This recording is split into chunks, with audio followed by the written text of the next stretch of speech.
Olá pessoal, estamos de volta com mais um episódio de podcast hoje. Mas antes de eu falar para vocês quem é o convidado de hoje, quero lembrá-los mais uma vez, né, gente, de se inscrever aqui no nosso canal no YouTube e também nos acompanhar, nos seguir lá no Instagram, no @Momento do Campo. E, gente, como eu sempre falo, além de YouTube, estamos também no Spotify.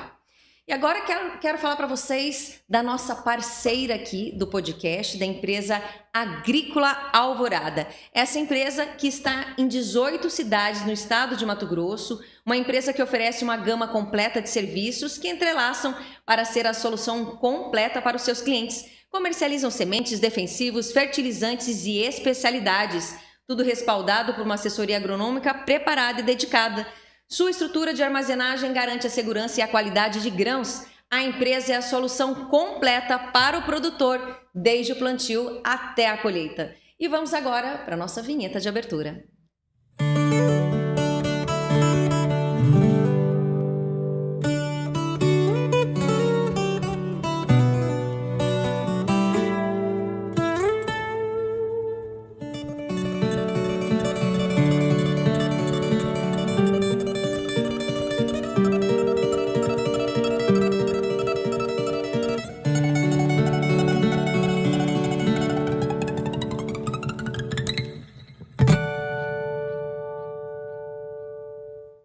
E agora vamos começar o nosso bate-papo de hoje e mais uma vez eu fico feliz de falar que tem um produtor rural, engenheiro agrônomo aqui conosco, que é o Lucas Daltroso.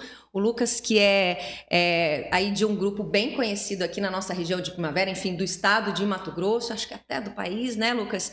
Não diria tanto assim. Eu queria agradecer aí por você tirar um tempinho aí para estar conosco.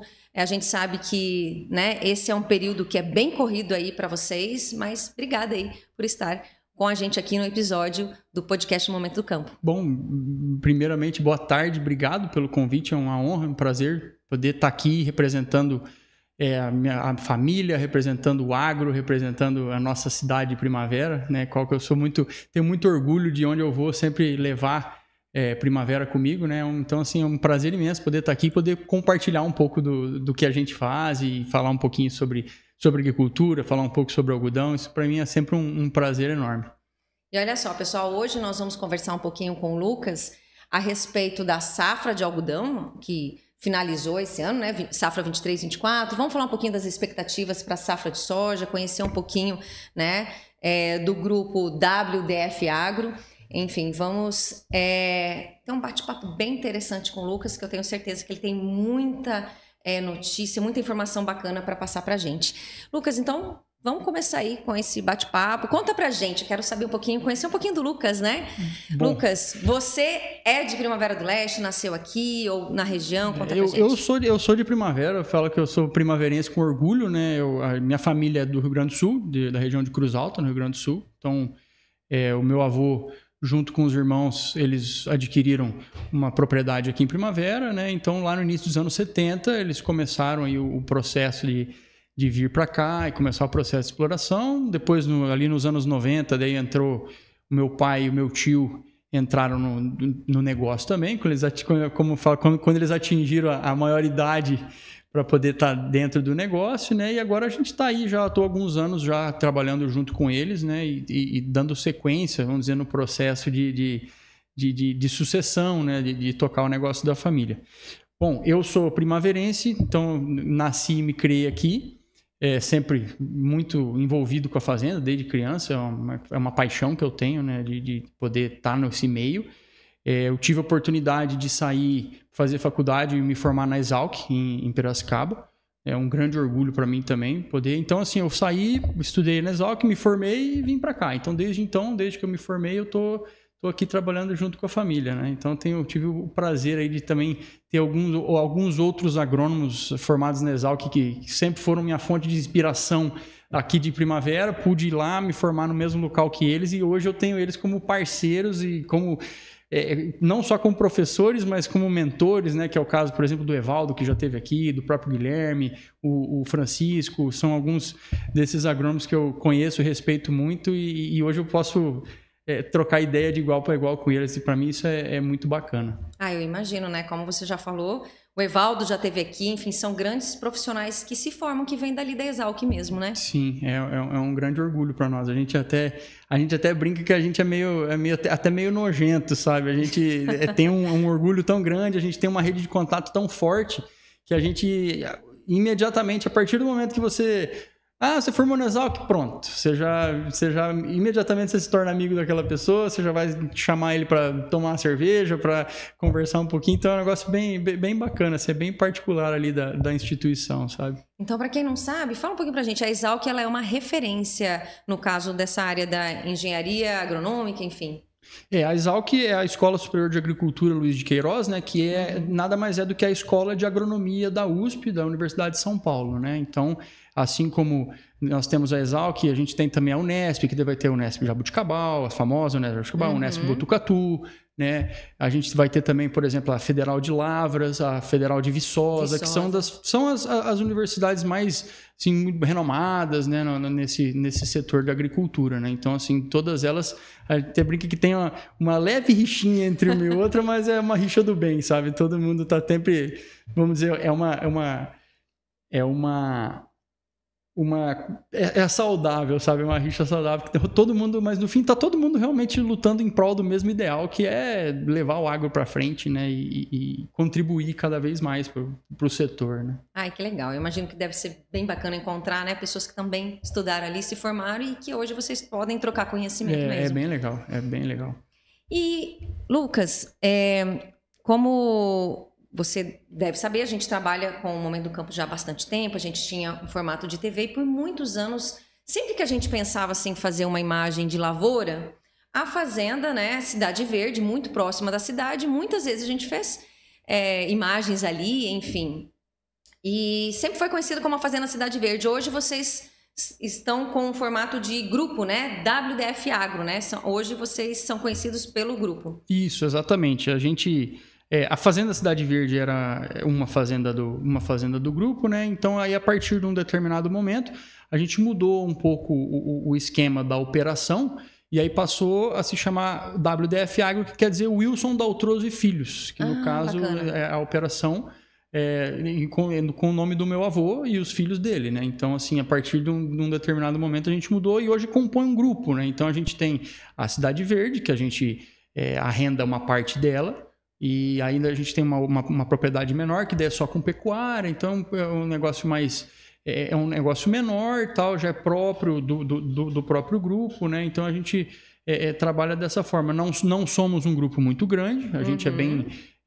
nós somos coesos, assim, a gente não optou por não ter uma expansão igual muitos grupos que a gente já viu, sabe? Então a gente trabalha de uma forma um pouco mais conservadora, mantendo a coisa mais, vamos dizer, debaixo do braço, assim, sabe? Sem correr riscos, trabalhando um pouquinho mais redondinho para não talvez não precisa, a gente considera que não precisa correr tanto risco, sabe? Talvez dá para tocar legal sem precisar se comprometer. Porque é desafiador, né, Lucas? É bastante. Lidar com o agro, né? É uma atividade de risco, né? Tudo na vida você tem que correr riscos, né? E aí quando você, no nosso caso, hoje a gente começou lá atrás com soja, né? Depois apareceu o milho, né, na região, daí começou a aparecer o milho segunda safra, daí lá nos anos, mais ou menos em 97, que foi quando a gente entrou no algodão.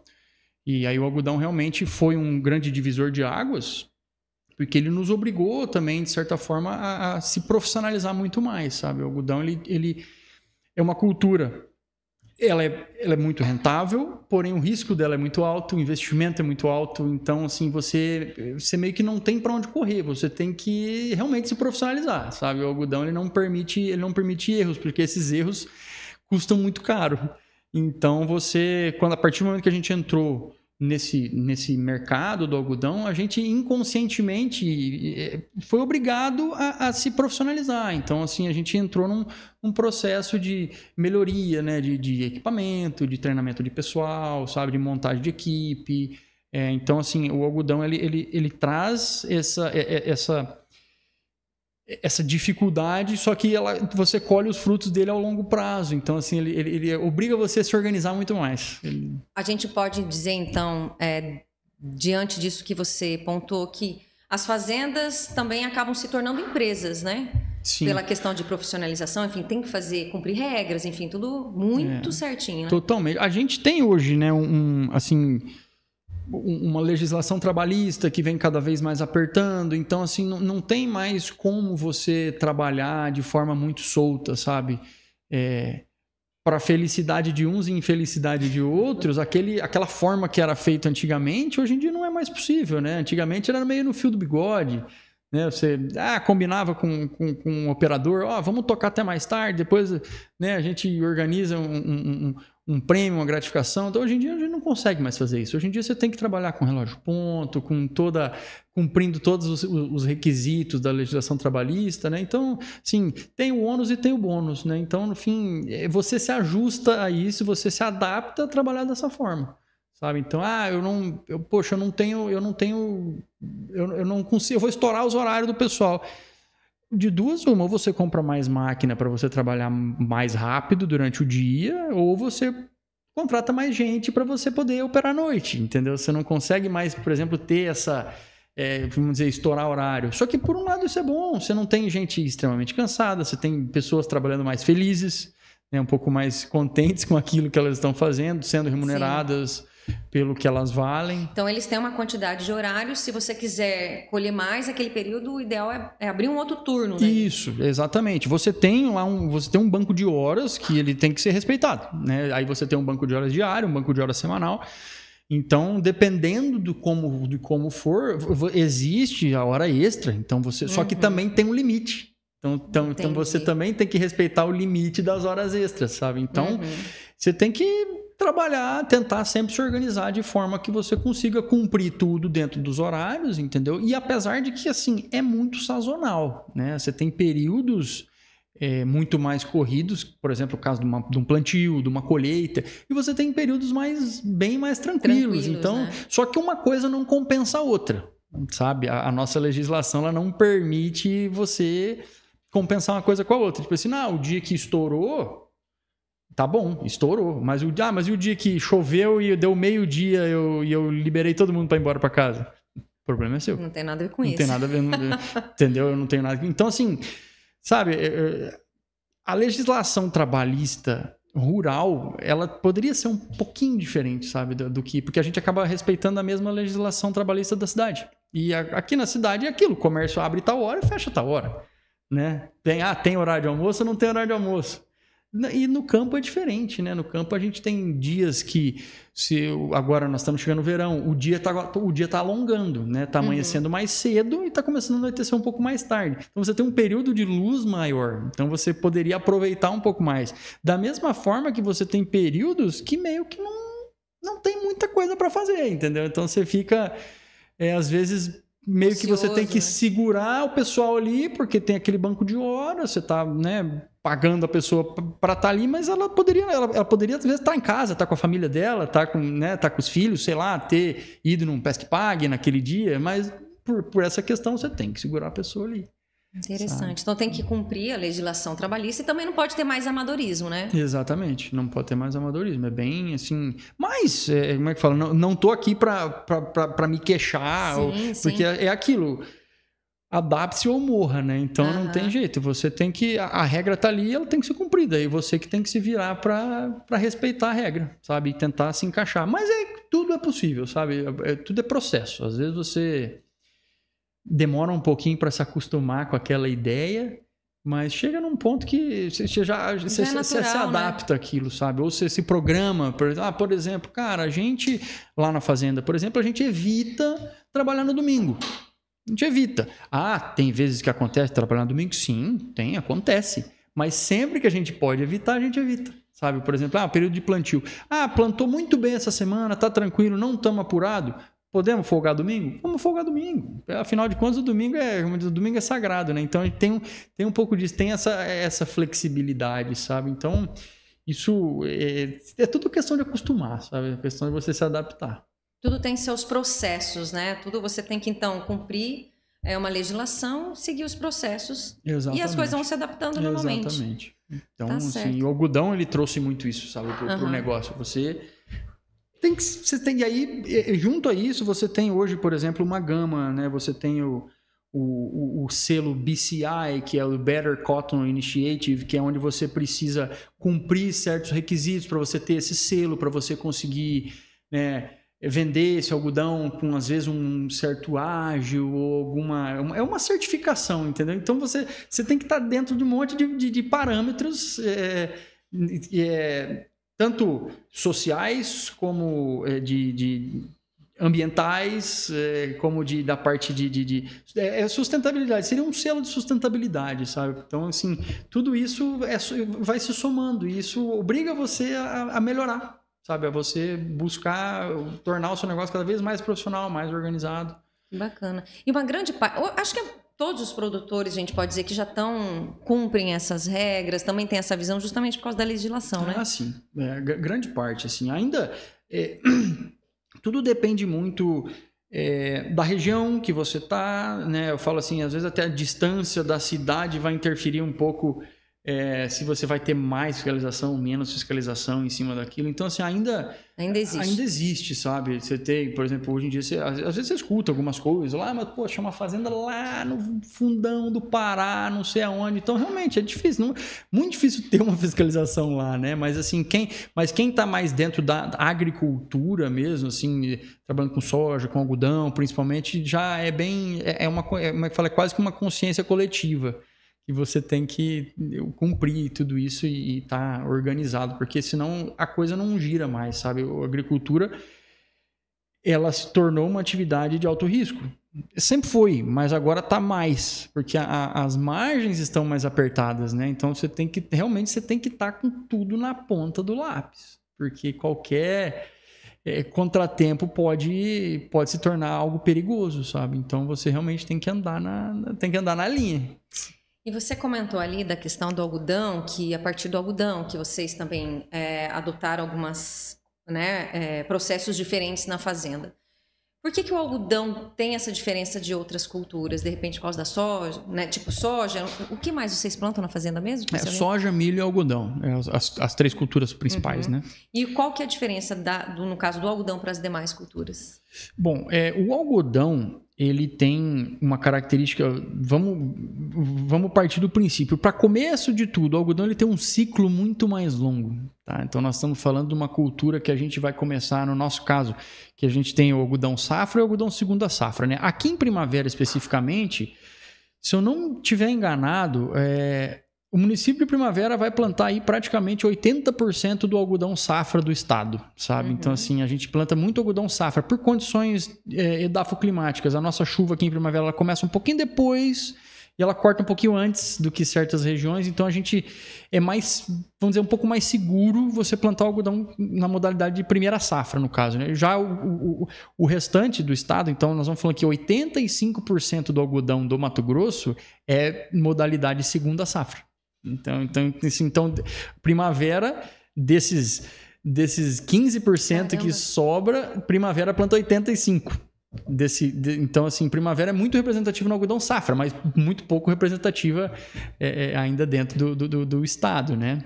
Até por questão de tamanho de município e tal. Então, para começar no comprimento do ciclo. Então, o algodão é uma cultura que ele vai te tomar 6 meses cuidando dele, sabe? Então, assim, e isso tudo envolve custo, envolve gente, envolve operação. Então, ele vai... não estou dizendo aqui que ninguém é melhor do que ninguém, obviamente, mas o algodão ele tem uma demanda de trabalho e de energia que você tem que depositar em cima dele muito grande, entendeu? Porque se você juntar aí mais ou menos uma safra de soja e uma safra de milho, as duas juntas elas são um pouco mais longas do que uma safra só de algodão. Pouca coisa. Então, assim, você vê que o algodão é muito longo. Isso aí, cara, você fica com uma cultura na lavoura meio ano. Sem contar que, assim, aí você colheu esse algodão, aí você ainda tem todo o processo de transporte, de levar para dentro de uma algodoeira, você tem todo o benefício. Então, falando aí, a grosso modo, você está envolvido diretamente com o algodão em si, você só não está envolvido com ele praticamente um mês no ano. Sabe? De envolvimento, eu falo envolvimento direto. Tipo assim, ó, plantei, quando que eu terminei?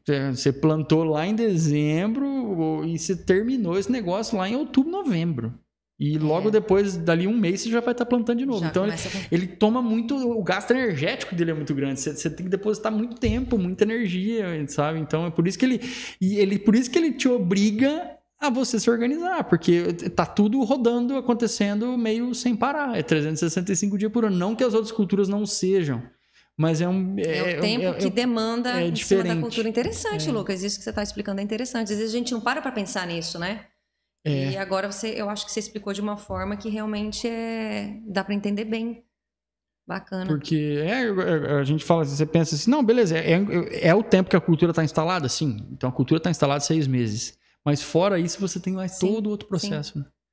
Todo outro processo. Às vezes a gente escuta, mas não para perguntar, né? Realmente é o tempo que demanda em cima disso. Porque acabou a colheita, aí você tem que ver o restante... Depois preparar a terra, planta soja, né, nesse período. Isso, as coisas se sobrepõem, né? Por exemplo, agora a gente está plantando soja, né? A gente está iniciando o plantio de soja.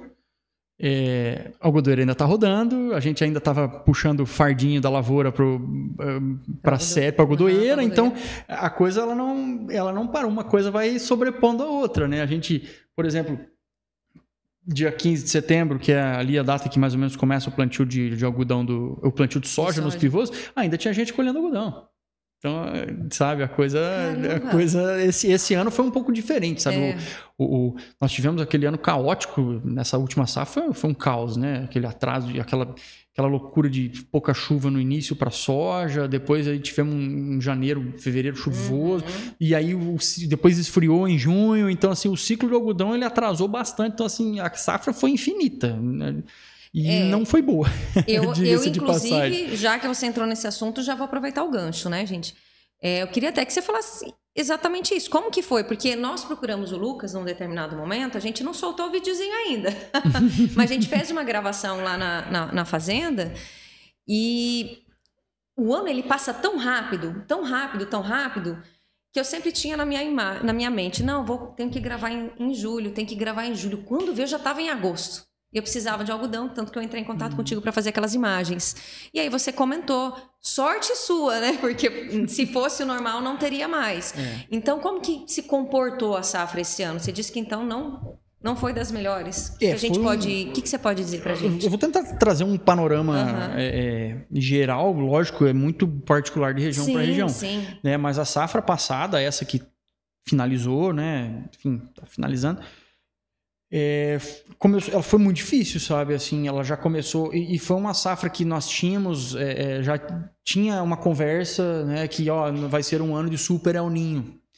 Né? Caracterizado aí por um corte de chuva cedo e tal. A chuva vai adiantar. Então ficou aquela coisa... Aquela em volta de um cenário nebuloso desde o início. E aí o que aconteceu? O final de agosto... do ano passado, a gente teve chuva forte, assim, chuva volumosa, fim de agosto, início de setembro. Todo mundo achou, a chuva vai começar. Então, assim, aí o vazio sanitário da soja foi adiantado. Então, muita gente entrou plantando soja já no 1º de setembro. Só que o tiro saiu pela culatra, sabe? Porque essa chuva, ela começou de repente, ela cessou. Sabe? Então a gente veio... Muita área de soja foi plantada nessas primeiras chuvas, depois tomou 30, 40, 50 dias de seca. Então, assim, foi tragédia anunciada. Tanto que a gente teve muita área de soja que teve que ser gradeada, muita área de soja que simplesmente o produtor abandonou a área, desistiu, falou, vamos... Tanto que a gente viu um movimento muito forte lá, principalmente na região da 163, da região do Parecis. Quem ia plantar algodão segunda safra desistiu dessa soja, matou a soja e adiantou um pouco a janela do algodão e trouxe para o algodão safra. Então, muita gente fez esse movimento. Então, e mesmo quem não desistiu da lavoura, o resultado da soja foi trágico, sabe? Tivemos produtividades de soja horríveis. Isso meio que geral. Alguns locais piores, outros um pouco melhores, assim, alguns pontos específicos, um produtor lá, 2 talhão dele produziram um pouco melhor, sabe? Então, mas no geral foi isso. Depois pro milho, criou-se uma expectativa que, bom, entrou dezembro, tal, parece que a chuva deu uma alinhada, então o pessoal começou a colher um pouco mais cedo, plantou milho um pouco mais cedo, na maioria dos casos, então criou-se uma expectativa de uma safra muito boa de milho, porque choveu bem para o milho. Foi bom de chuva em fevereiro, foi bom de chuva no mês de março, tivemos chuva em abril, que para o algodão foi trágico, mas depois eu entro nesse detalhe. Então, assim, criou-se uma expectativa muito grande em cima do milho. Porém, o milho também decepcionou um pouco, sabe, em algumas regiões. Porque o que a gente, conversando bastante com outros produtores e outros agrônomos, nós tivemos a questão da temperatura foi muito alta, sabe? Então, nós tivemos muito calor, muito período quente, principalmente no mês de março. A gente foi um mês muito quente, abril quente. Então, assim, isso também interferiu um pouco na produtividade do milho. Por isso que o milho, eu falei, criou-se uma expectativa porque choveu bem, mas a questão da temperatura foi só depois que a gente pôde analisar. Enquanto estava acontecendo, ninguém se atentou a isso. Tipo assim, e é muito difícil você prever, sabe? Em comparação ao ano passado, eu tô com uma média de 3 graus acima ou abaixo. Então é muito difícil você mensurar isso. Tem jeito, mas aí você precisa rodar um modelo matemático, enfim. E pro algodão, pro algodão safra, que foi o nosso caso maior aqui em primavera, o dezembro relativamente seco foi muito bom pro estabelecimento, sabe? A gente conseguiu plantar rápido, uma lavoura muito bem estabelecida. Então, assim, a gente teve uma largada na safra de algodão maravilhosa. Então, a gente viu um algodão vindo se desenvolvendo muito bem, uma lavoura muito promissora, até dia 20 de março. A gente brinca que esse ano existiram 2 algodões. O algodão antes de 20 de março e o algodão após 20 de março. Que coisa. Principalmente aqui na região, Primavera, Campo Verde. O Parecis foi menos. O pessoal do Parecis produziu melhor, eles escaparam um pouco, eles plantam mais tarde, muita área de segunda safra. Então, a janela deles é um pouquinho diferente, eles foram menos acometidos pela chuvarada. Então, assim, a gente teve, do período ali de 20 de março até 15 de abril, nós tivemos muita água. Choveu muito, sabe? Muitos dias nublados, muita chuva seguida uma da outra, sabe? Então, assim, a gente teve problema de apodrecimento de maçã de algodão, a gente teve problema de abortamento de estrutura. Então, assim, o negócio foi degringolando tudo, assim. A gente viu realmente a safra indo embora em 15 dias. Tipo assim, e não há nada, absolutamente nada que você possa fazer, sabe? A gente teve que esperar passar o furacão e juntar os cacos depois, sabe? E mesmo assim, a gente continuou conduzindo, aí a gente alimentou uma esperança também, olha, choveu bastante, então a gente tem umidade no sistema, vamos, né, continuar conduzindo essa lavoura, ver o que vamos tentar reformar a planta. É um termo que a gente usa no algodão, que teoricamente, ela chega num determinado ponto que ela vai meio que parando por aplicações de regulador de crescimento que você faz para você obriga a planta a parar de crescer. Só que junta isso também com a questão da umidade. Então, normalmente, você força ela a parar e a chegada do período seco obriga a planta a parar. Então, ela para. Mas, nesse caso, a planta ela tinha água sobrando. Então, o que a gente fez? Um movimento inverso. Vamos ver se a gente consegue soltar essa planta para tentar reformar ela um pouco, para formar novas estruturas naquele ponteiro, para tentar tirar um pouco do prejuízo que a gente já tinha tomado, que nós perdemos para trás. Uhum. Só que aí entrou um monte de outros fatores. Aí veio uma queda de temperatura. Então, assim, quando entrou maio, a temperatura começou a cair muito, principalmente em primavera. Primavera foi a região que mais sofreu com a queda de temperatura, sabe? A gente teve, se eu não estiver enganado, o mês de junho foi coisa de 4 graus abaixo da média do ano passado. Então, assim, o mês inteiro. Então, nós tivemos um mês de junho frio. E isso desacelera o metabolismo. É igual a gente, né? Igual o ser humano. Sim, sim. Um dia friozinho, a gente fica meio preguiçoso, quer ficar em casa, no sofá. A planta é a mesma coisa, sabe? Então, assim, aí o que aconteceu? Isso tudo diminuiu o metabolismo da planta, consequentemente alongou esse ciclo. Então, assim, essa colheita de algodão, ela foi ficando infinita, porque aí a gente naquela esperança de vamos tentar pegar mais um capulhozinho, tentar fazer mais uma maçãzinha, vamos tentar manter essa planta viva. Só que chegou um momento que, pessoal, não dá mais, né? A gente vai ter que parar por aqui, porque senão nós vamos colher esse algodão em outubro. Olha só. Então, e mesmo assim, entrou colhendo produtividades bem ruins, assim, sabe? Bem ruins. São pouquíssimos os casos específicos de produtores, principalmente na região de Primavera, que produziram bem, sabe? A grande maioria, assim, teve uma queda significativa na produtividade, sabe? Então, assim, eu considero que foi uma safra de muito aprendizado, sabe? Uma safra bem difícil. E uma safra que mostrou para nós que, independente de tudo que você faça, o clima ainda é o governador. É isso que eu ia perguntar. O clima é um fator, a gente pode dizer, fundamental para o sucesso da lavoura. Fundamental. Existe até uma discussão que ela não tem consenso e não vai ter, que é quantos % da produção o clima é responsável. Aí é o seguinte, gira entre 70% e 80%. Agora, uma coisa é certa, é por aí. Sabe? Então, assim, você consegue interferir em 20% a 30% de tudo. O restante não tem para onde correr, sabe? Você vai ter que realmente dar o seu melhor, fazer tudo que você pode, mas no fim das contas você não governa o principal, que é o clima. É por isso que eu admiro quem está dentro do agro, sabe? Quem trabalha no agro, porque realmente são coisas que você não tem o que fazer. Não. Né? Não tem, como você falou, olha, estava encharcado. O que a gente vai fazer? Isso, eu nunca me esqueço, o Evaldo uma vez falou para mim assim, falou, você tá novo ainda. Você vai aprender que a agricultura é uma atividade extremamente frustrante. Ele falou, você vai ter muitos momentos de alegria, mas você vai ter muita frustração. Porque às vezes você cria uma expectativa e de repente a coisa vira dos avessos e você não tem o que fazer. Você se sente impotente naquela situação. Sabe? Por outro lado, anos assim, eles ensinam muito, né? Eles nos relembram que o principal fator que a gente depende, a gente não governa. E é aquilo, para lembrar que no ano bom, ninguém é o reinventor da roda, não. Ano bom, todo mundo produz bem. Seja aquele mais caprichoso ou aquele menos caprichoso, mas de maneira geral, todo mundo vai produzir bem. E o ano ruim é bom para lembrar disso. Tipo assim, no ano bom, não se esqueça que às vezes você não é tão bom assim, é só o tempo que te ajudou. O clima colaborou com você, sabe? Então, assim, a gente tem que tirar o aprendizado, sabe? A dificuldade, ela sempre nos ensina alguma coisa, né? Então, assim, foi um ano realmente...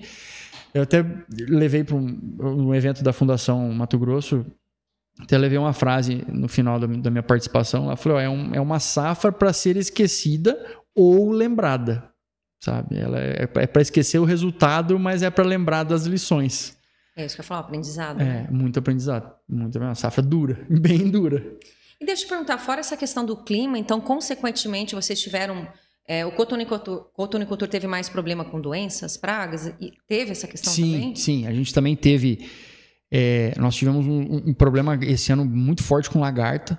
A lagarta voltou a ser a estrela da safra. Eu falo que todo ano, toda safra de algodão tem uma estrela, sabe?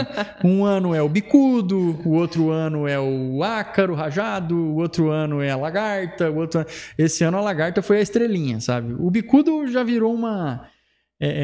Faz parte. Ele já é... Falou em algodão, você fala em bicudo, infelizmente. As duas coisas já estão... Elas são ligadas uma com a outra, sabe? Então é um negócio que você tem que ter atenção máxima o tempo inteiro. Porque ele realmente pode acabar, dizimar a sua lavoura.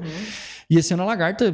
Nós tivemos uns surtos muito fortes de lagarta esse ano. E assim, a gente às vezes você chega naquele momento e diz, poxa, mas será que é só a gente? Tá aí, você ligava para todo mundo, várias regiões do estado. Não, aqui também tá horrível. Ligava o pessoal da Bahia. Não, aqui também tá tenebroso. Então assim, realmente a lagarta nos comeu bastante energia e produto, aplicação, sabe? Aumentou custo, porque muita gente acabou tudo que tinha de produto para se defender. Então, assim, comprar mais lá no tarde, que já pega um preço maior, né? Então, e a lagarta foi bem complicada. E, consequentemente, na chuvarada, naqueles dias, a gente teve também uma explosão de doenças, sabe? A gente teve problema aí de mancha-alvo, que subiu. Então, assim...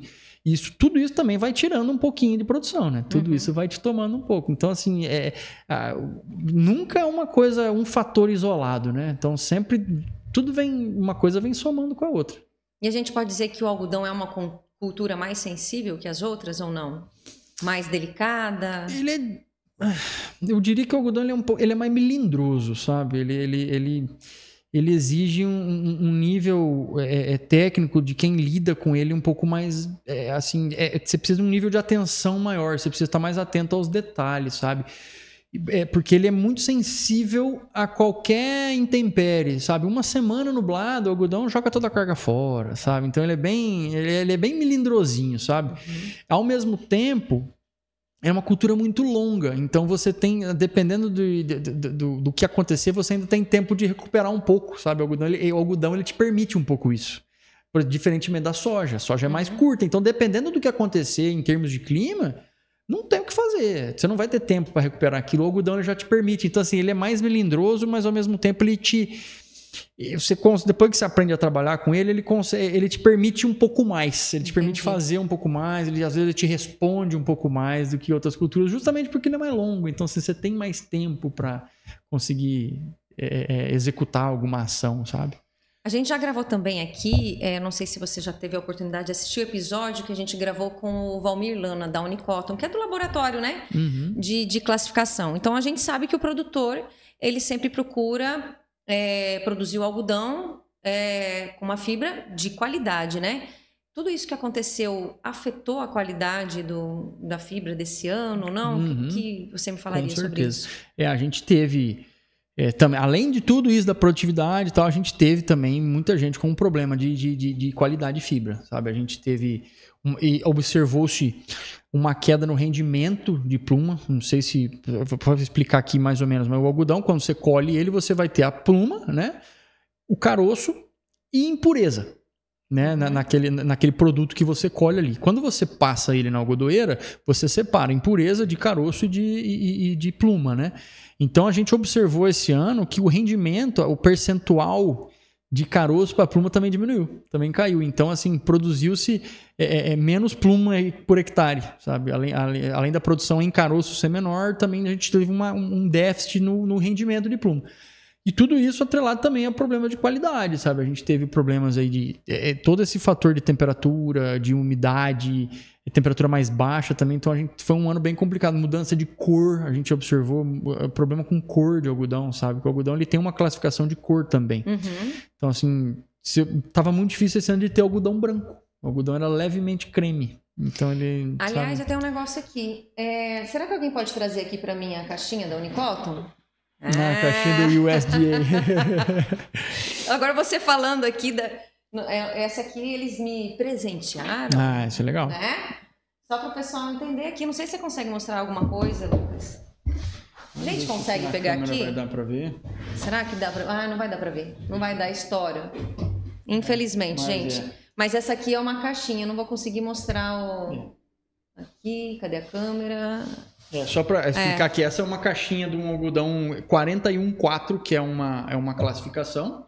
Né? Então, assim, você tem... Eu não sei se o Valmir chegou a explicar. Não, eu não tinha caixinha naquele momento. Eu vou ter que trazer ele de novo. Então, assim, ele vai ter uma classificação em cima de quantidade de fibra imatura, né? De NEPs, que a gente fala que é um algodãozinho mal formado. Aqui você vai ter também a questão da cor e a questão de folha, né? Que seria a impureza mesmo. Então, essa classificação 41.4 seria um algodão... no português, ele é um algodão... Não vai dar para mostrar direito. Padrão aí, vamos dizer, um algodão bom para fazer tecidos um pouco... Fazer jeans, sabe? Fazer tecidos um pouco mais grossos, assim. Ele não é um algodão tão fino, sabe? Então, por exemplo, vai ter daí o 21.2. Melhorou um pouco lá. O 31.4. Aqui, a gente consegue ver as folhazinhas, esses pontinhos pretos aqui, é tudo folha. São pequenas impurezas, né? E aí aqui acho que aqui não vai dar conseguir ver. Aqui tem uma fibrinha imatura aqui, que tudo isso... Olha só, você vê, a gente aprende. Da classificação. Então, esse ano vocês perceberam que a cor, então, da fibra alterou um pouco. Esse algodão aqui é branco. Esse aqui é branco. Ele é um 41, né? O número 1 quer dizer que é branco. Então, a gente teve muito algodão, por exemplo, 32, 42. Entendi. Ou até 33, que já é creme, né? Na escala de cor, então você vai ter branco, levemente creme. Então, assim, ele vai mudando essa escala de cor. E aí, logicamente, quando você vai analisar a cor de algodão, você pega uma sala de classificação, a parede normalmente é em cor neutra, tem que ser lâmpada branca, tem toda uma... para que eles possam ter para que não interfira na cor real do algodão, sabe? Eu acho que vale a pena trazer o Valmir de novo para explicar, porque o Valmir é um monstro nesse... Eu vou agora pôr aqui do ladinho, depois se alguém quiser tirar aqui. Mas eu até conversei com o Valmir, eu quero... Porque o trabalho ali do laboratório vai até ir final do ano mesmo. Se bem que a gente já está final do ano, né? Mas ali é longa. De repente, mês que vem, a gente vai trazer de novo ele justamente para ele falar como que foi, né? Eu acho super interessante, sou muito fã da questão da produção de algodão, das lavouras de algodão, enfim. Então, e a gente agora que a gente está falando do algodão, alguma coisa referente a mercado. Como é que está a questão do mercado do algodão, valor? Não estou te falando para você me falar um valor, mas tá bacana para o cotonicultor, não tá? Eu diria que tá apertado, sabe? Tá apertado. A gente está vivendo um momento, não só para o algodão, mas para todas as culturas, né? Soja, milho e algodão, de margem bem apertada, sabe? Assim, são anos... ano passado já estava um pouco assim, esse ano está mais ainda, que é aquele ano de manter o pé no chão, sabe? É o ano de realmente dar uma tirada do pé do acelerador, trabalhar com um pouco mais com a reserva que você tem, trabalhar com aquele adubo que você já colocou. Então, assim, não é um ano que, nossa, precisamos ter uma economia absoluta, mas porque não está degringolando, mas é um ano que tem que manter bem os pés no chão, sabe? Então a gente tem hoje preços não muito atrativos, né? Tanto de soja, quanto de milho, quanto de algodão, e preços de insumos ainda um pouco puxados, ainda com um pequeno reflexo de pandemia ainda, sabe? Então assim, você vê, mas a gente teve, né? Nós tivemos um boom lá na pandemia, que a commodity foi para a estratosfera, né? E aí depois acompanhou. Então todo o insumo também subiu. Aí depois nós tivemos um momento de descolamento, que a commodity derreteu e o insumo ainda estava lá em cima. Então, assim, ano passado já foi um ano bem difícil, porque foi um ano que foi comprado muito caro e vendido já não tão bem. Entendi. Então, assim, a margem já esguelou. Para esse ano, para essa safra, está muito pouco vendida ainda, né? Mas de preços não atrativos. Então, vamos falar que vamos dizer, no frigir dos ovos, a gente está mais ou menos perto do que estava na pré-pandemia, em questão de relação de margem, preço, sabe? Lógico, a questão de custo de produção é muito particular, sabe? É bem até difícil.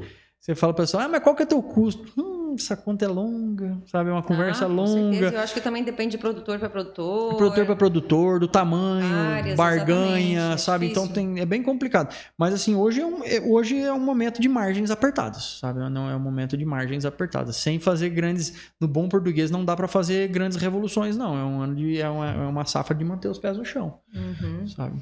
Antes da gente falar da previsão, a expectativa de safra de soja, só continuando ainda dentro do algodão, vocês voltam a plantar algodão mais ou menos quando? Quando é a previsão de vocês? No nosso caso, algodão safra, né? Então a gente pretende iniciar por volta do dia 15 de dezembro. Ano passado, a gente trouxe o plantio um pouco mais para o cedo, né? Começamos ali por volta do dia 5. E na nossa visão, ficou muito cedo, sabe? Talvez se a gente tivesse plantado um pouco mais tarde, teria escapado um pouco dessa chuvarada que judiou da gente, né? Mas difícil saber também, é muito difícil prever. Então, esse ano a gente pretende jogar o plantio um pouquinho mais para frente, sabe? Mas é uma questão muito, muito particular de cada região, de cada fazenda, de cada produtor. Então, assim, no nosso caso, né? Então, mas vamos dizer que a partir do dia 1º de dezembro tem algodão sendo plantado no Mato Grosso. Vocês trabalham com pivô de irrigação também ou não? Temos. Aí, no caso, a gente tem... a soja do pivô já está toda plantada, né? Já tem soja já com 20 e poucos dias.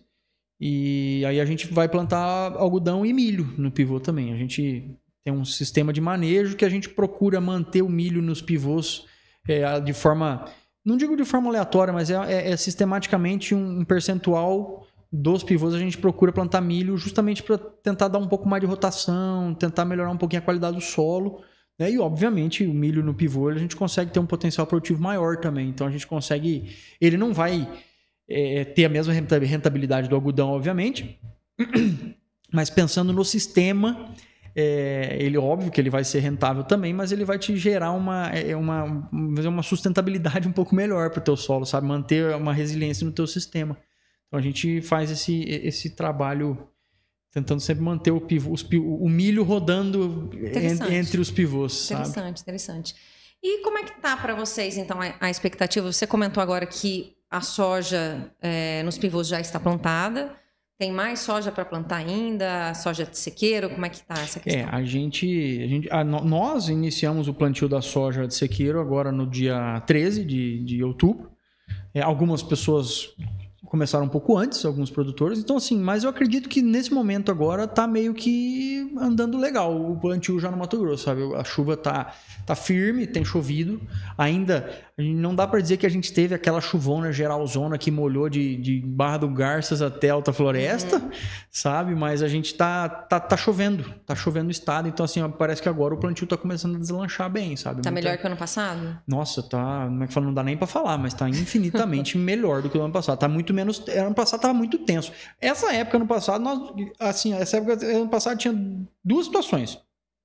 Aquele que ganhou uma chuva e plantou e já tava morrendo de medo, e aquele que era o nosso caso, que não tinha chovido ainda, não tinha plantado nada, e querendo plantar. Então, assim, essa loucura, altura, né? Ano passado já estava extremamente tenso, né? Temperaturas altíssimas. Então, esse ano tá bem, vamos dizer, tá bem mais tranquilo, tá muito mais promissor, né? Pelo menos até esse momento. A gente não sabe como que vai ser, né? E por outro lado também, o produtor de maneira geral tá muito mais pé no chão esse ano, sabe? Ano passado o golpe foi muito doído, né? Então tá todo mundo um pouquinho mais vacinado, sabe? O pessoal tá bem mais calmo para começar, porque realmente ano passado foi difícil.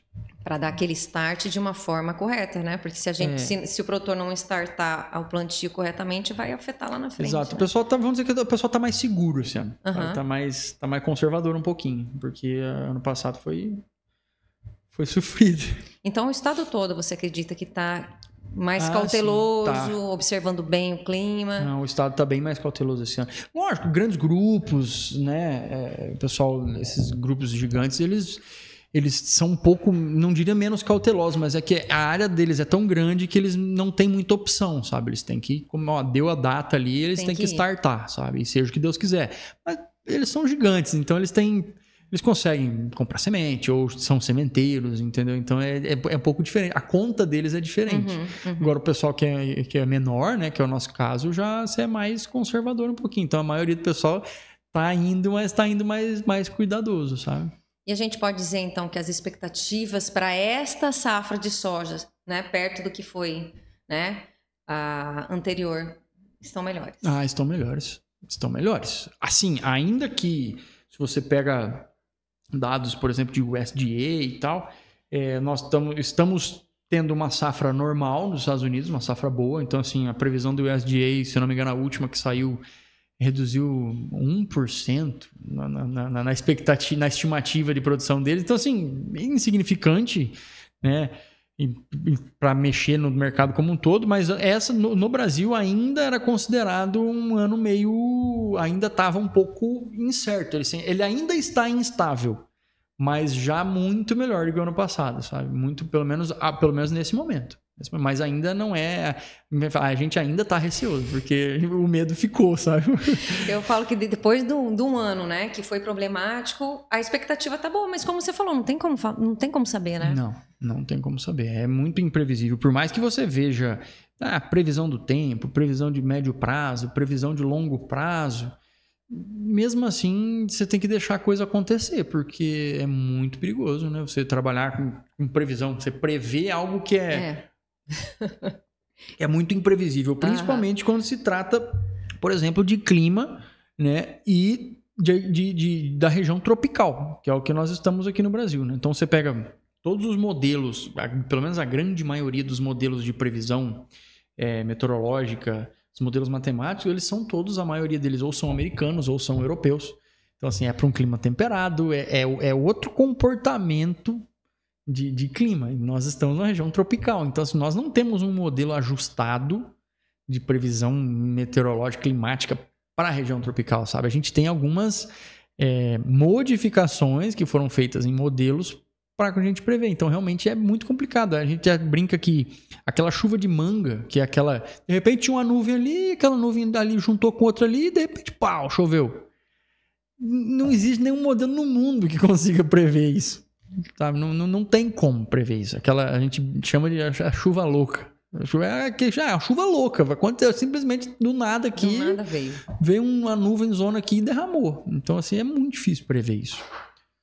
Loucura, né? E referente a preço de soja, dá para falar alguma coisa do mercado da soja? O mercado da soja, ele não tá muito atrativo também, mas ele tá, pelo menos, aparentemente tá estável, sabe? Tem pequenas variações, mas assim, da mesma forma, tudo tá muito incerto ainda, o pessoal tá meio, tá bastante conservador. A gente tem um caso, por exemplo, assim, quem soube aproveitar o período de preços bons que a gente teve uns anos atrás, né, de pandemia e tal, conseguiu se capitalizar. Então, assim, conseguiu ter agora consegue ter um pouco mais de calma para esperar melhores negócios, sabe? Ou enfim, fazer a conta com mais parcimônia, sabe? Ó, eu vou fechar um pouco aqui, vou esperar um pouquinho mais, vou dar uma especulada aqui. Então, assim, agora, pelo menos, quem conseguiu aproveitar, vamos dizer, surfar essa onda de preços bons e se capitalizar, então agora consegue trabalhar com um pouco mais de calma, sabe? Então, assim, mas tem,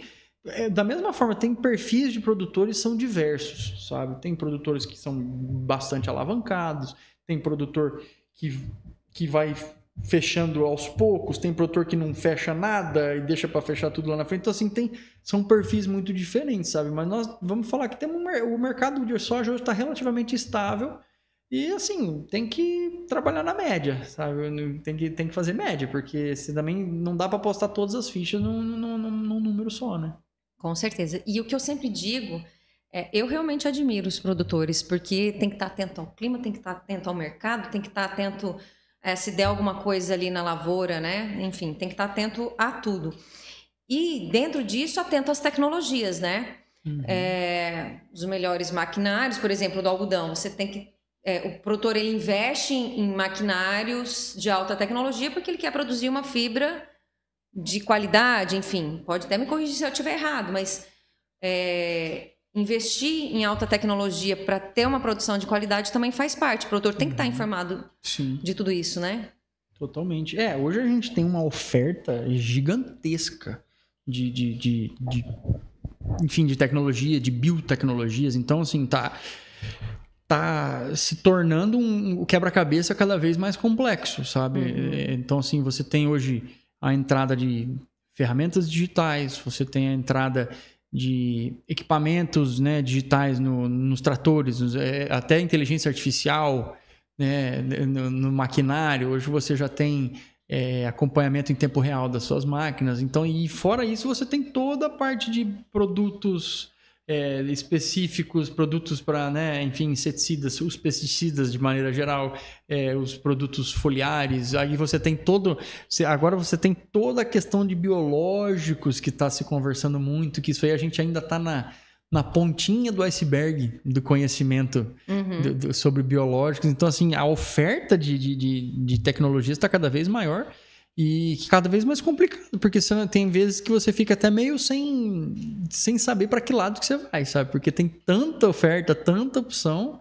e é até difícil de filtrar o que realmente vai me agregar e o que não vai me agregar, né?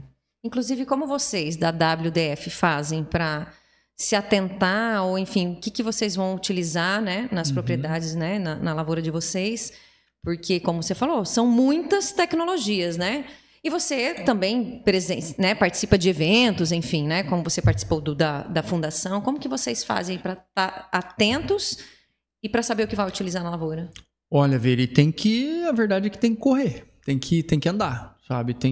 A gente tem uma equipe muito boa, sabe? O pessoal, todo mundo bastante antenado, né? E eu, como agrônomo, tenho que rodar também. Então, assim, a gente tem que... É muito contato, é rede de contatos, conversa com muita gente, né? Em todo quanto é canto do Brasil, a gente tenta sempre se manter informado e não adianta, tem que participar de evento, tem que participar de dia de campo, tem que estudar, Se você quiser estar antenado, tem que estudar, então realmente tem que ir atrás de informação.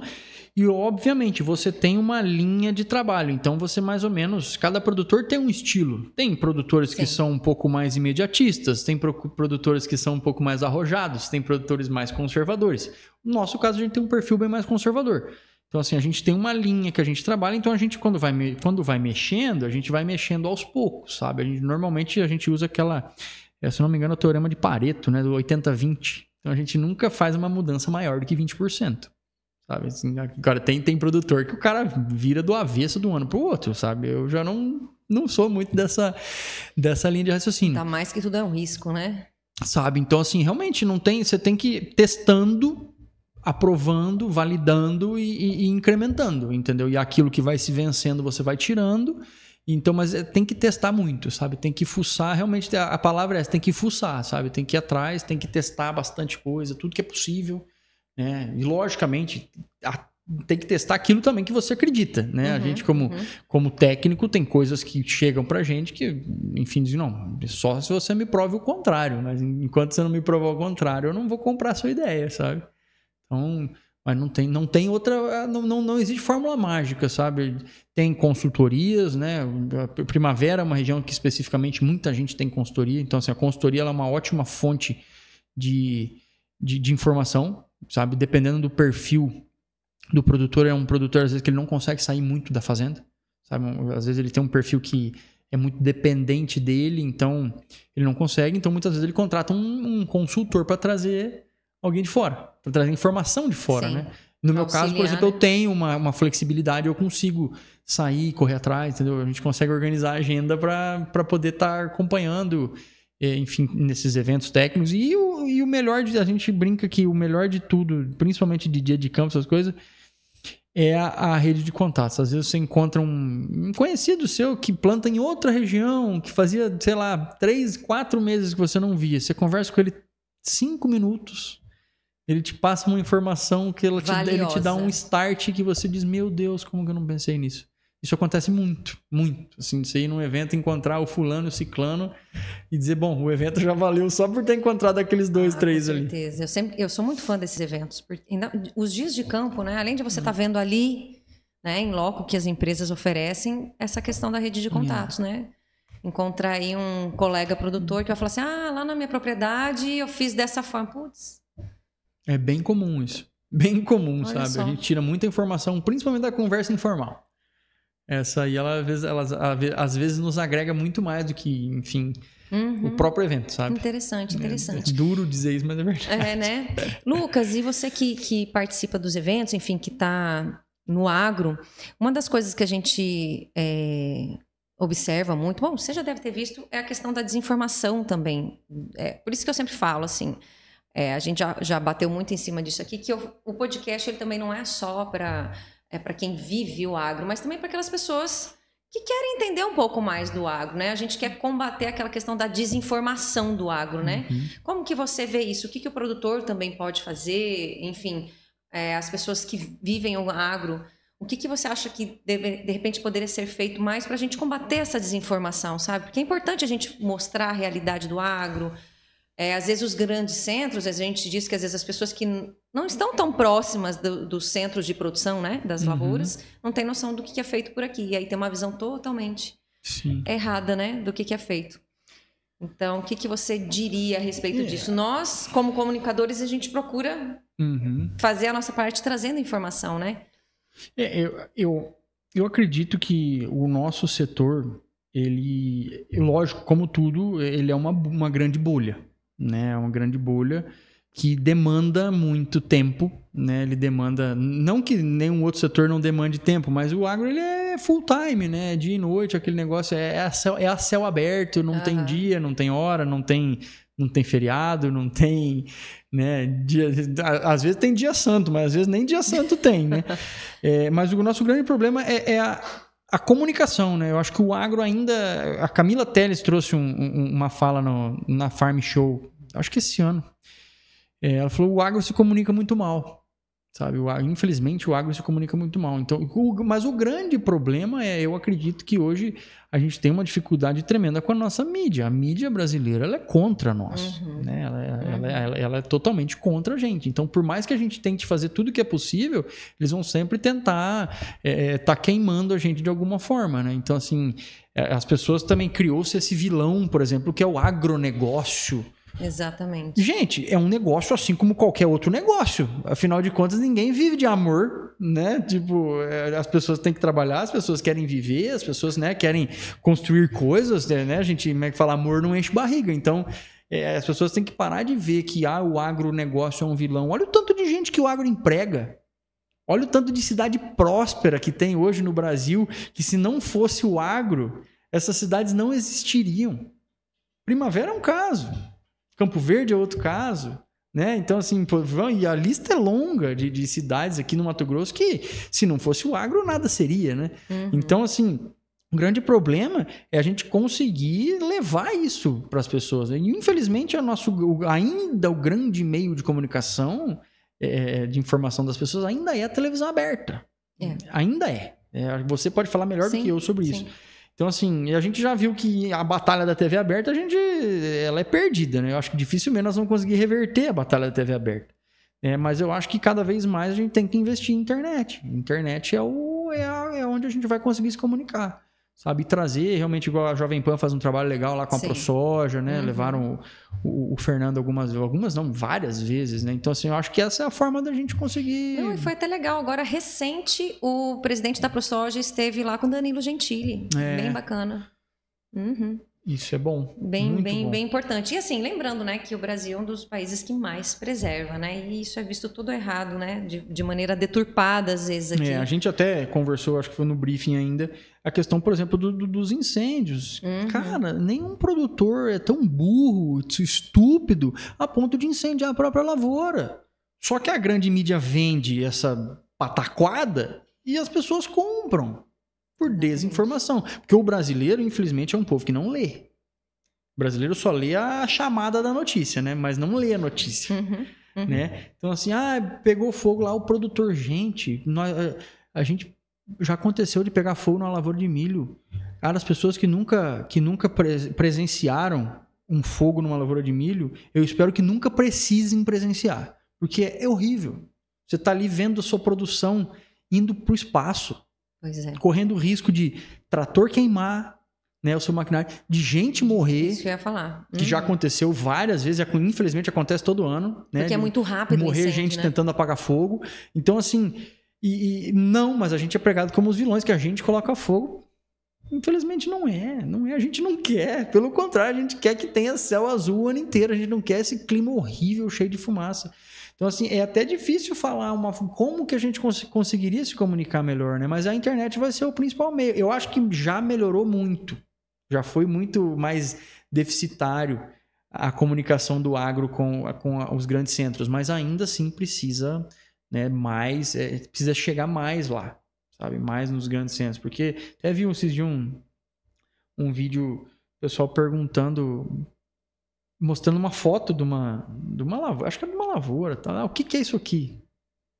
Cara, era uma lavoura de feijão, a pessoa falava, isso é arroz, sabe? Tipo, as pessoas não fazem ideia tudo bem, ninguém tem a obrigação de saber, mas assim, pelo menos o básico, né? Tipo, é a soja é a vilã. A soja é exportada. Sim, muita soja é exportada, mas ela é exportada porque ela precisa alimentar a gente em outro canto do mundo também. Essa soja vai virar comida para o gado lá na China. Cara, são quase 2 bilhões de boca para comer. Então, assim, mas essa soja é exportada. Sim, ela é exportada. Tem quem compre e a gente produz. Uma coisa assim, não adianta...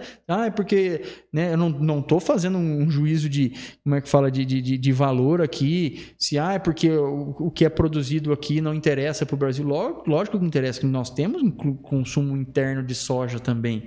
Nós temos consumo interno de milho também. Mas é aquilo, a gente produz muito além do que o país precisa. Então, assim, a gente consegue suprir toda a nossa necessidade e ainda sobra muito para a gente, né, exportar. Então, o pessoal fala, o agronegócio, o agrobusiness, o agrotóxico, sei lá, essas palavras pejorativas que o pessoal gosta de usar, né, para nos atingir, não alimenta ninguém, só exporta, não. Não é bem assim. Alimenta, não de forma direta. Sim. Mas de forma indireta alimenta, sim. Me alimenta sim. Com certeza. Todo esse gado que tem no Brasil, esse gado vai pra onde? Esse gado vai pra boca do povo, ele não vai... ninguém cava um buraco em terra, né? Então, assim, cara, o povo precisa comer. Então, não tem pra onde correr, né? É bem isso. E a gente tá aí pra ajudar a levar, né? Trazer essas informações aí pro pessoal, né? Entender um pouco mais, né, Um pouquinho Lucas? mais. Mas eu sempre falo, a gente não é o vilão. Eu acho que as pessoas, elas só precisam tentar entender um pouco mais o nosso lado. Entendeu? Eu acho que aquela história se coloca no lugar do outro, né? Será que realmente a gente quer colocar fogo na nossa roça? Exatamente. Será que a gente realmente quer poluir? A gente quer acabar com os rios? Não, a gente não quer nada disso. A gente quer preservar, a gente quer poder ter o clima bom, a gente quer poder ter tudo preservado no máximo possível, a gente quer poder andar na lavoura, às vezes ver um bicho, ver uma anta passando, né? Isso a gente já tá voltando a ter, sabe? Por um tempo, eu lembro quando era mais molecão, a gente não via muito, sabe? Hoje em dia a gente já vê bastante, sabe? Vê capivara, vê anta, vê às vezes até um veado passando, às vezes uma onça aparece. Então, assim, você vê que a coisa tá melhorando, sabe? Então, assim, a gente quer preservar, a gente quer cuidar. É aquilo, não mexa no que é meu, que eu não mexo no que é seu. Né? O seu limite começa e não termina o meu, né? Então, assim, acho que as pessoas têm que entender o lado.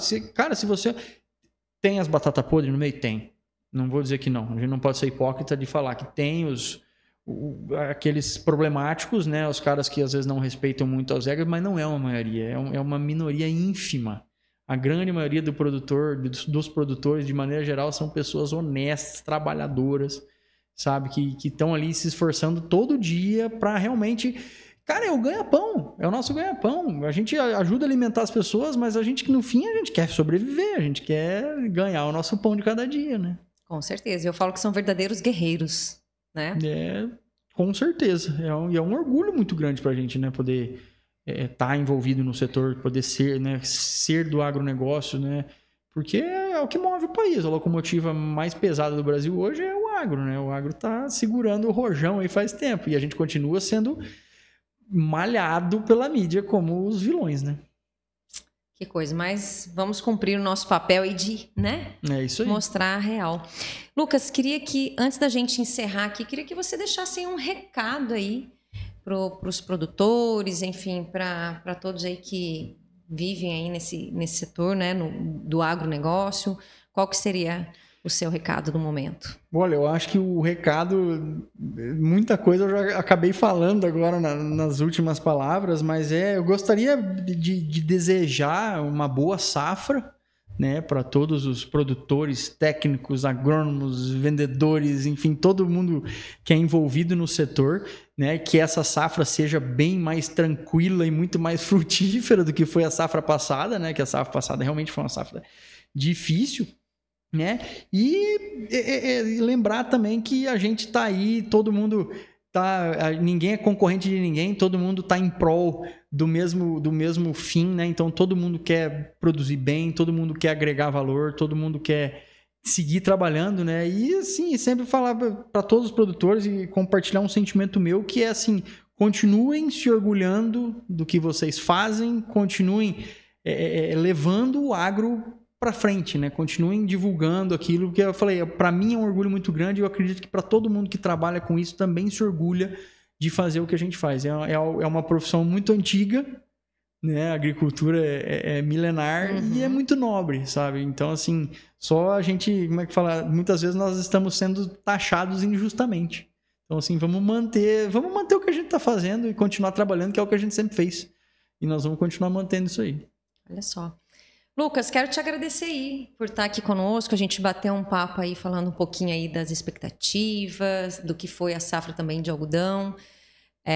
Como eu falei antes, né, no início, a gente sabe das correrias, ainda mais nesse momento aí de plantio, né?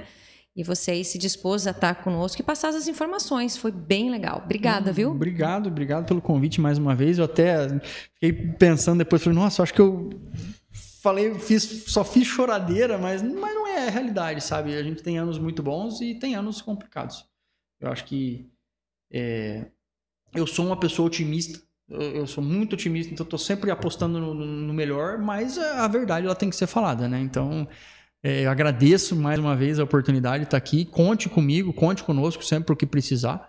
É um prazer imenso poder participar aqui. Se Deus quiser, terão outras oportunidades e eu quero seguir acompanhando vocês aí com os próximos episódios. Tenho certeza que teremos outras oportunidades. Tenho certeza. Quem sabe a gente pode trazer, de repente, mais alguém junto contigo. A gente faz boa ideia. Um bate-bola aí. E realmente foi bem bacana. Você trouxe pontos bem interessantes. E não foi questão de choradeira, não, porque realmente foi uma realidade, né? E a gente espera que daqui para frente, né, essa próxima safra seja uma safra, né? A gente venha com notícias Deus quiser. Boas depois. Se Deus quiser. Lucas, obrigado então Obrigado mais uma vez. Obrigado a vocês. Gente, então esse foi o bate-papo aí com o Lucas Daltroso, do grupo WDF Agro. Estou muito feliz, como eu disse, de tê-lo aqui conosco. Aproveito também para agradecer a nossa parceira aqui do podcast do Momento do Campo, a empresa Agrícola Alvorada, que está presente aí em 18 cidades do estado e que está sempre pronta para atender o produtor rural desde o plantio até a colheita. E quero lembrá-los, né, gente, porque eu não perco a oportunidade. Quero pedir para que vocês se inscrevam aqui no nosso canal no YouTube, no canal do Momento do Campo, que também nos sigam no Instagram, no @Momento do Campo, e também não deixem de nos acompanhar pelo Spotify. É algo que facilita muito, quem não pode estar acompanhando, assistindo, pode estar lá dentro do carro, ou como diz, foi o Christian Brown, até o produtor que esteve aqui conosco, que disse, dentro da colheitadeira. Que dá para escutar lá no meio do campo, enfim.